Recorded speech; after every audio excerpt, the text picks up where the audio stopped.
హైదరాబాద్ పాత బస్తీలో తాగుబోతు దొంగతనం వైనం చత్రినాక పోలీస్ స్టేషన్ పరిధిలో చోటు చేసుకుంది. వివరాల్లోకి వెళ్తే ఉప్పుగూడ డివిజన్లోని నరహరి నగర్ శ్రీ పంటమైసమ్మ దేవాలయంలో దొంగతనానికి పాల్పడే వ్యక్తి సీసీ ఫుటేజ్లో నిక్షిప్తమయ్యింది. తెల్లవారుజామున స్వాములు అమ్మవారి దర్శనానికి వెళ్లి చూడగా దేవాలయం యొక్క తలుపులు తెరిచి ఉండడం గమనించి పోలీస్ స్టేషన్లో ఫిర్యాదు చేయగా సౌత్ జోన్ అదనపు DCP Sheikh Jahangir, Chatrinaka ACP Ramesh, CI Bhojanayak, DI శివశంకర్తో పాటు క్లూస్ టీం చేరుకొని కేసు నమోదు చేసి దర్యాప్తు చేస్తున్నారు.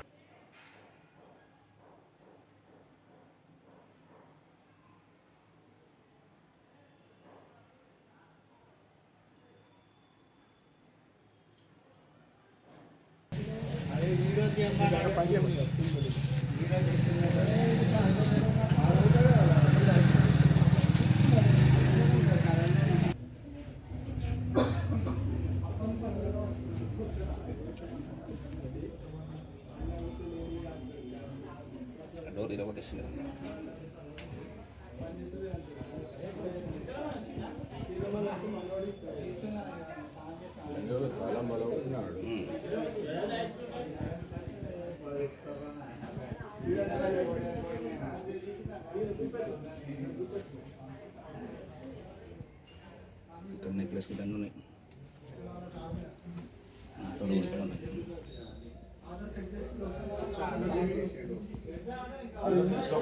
మరిన్ని అప్డేట్స్ కోసం మా ఛానల్ని సబ్స్క్రైబ్ చేయండి.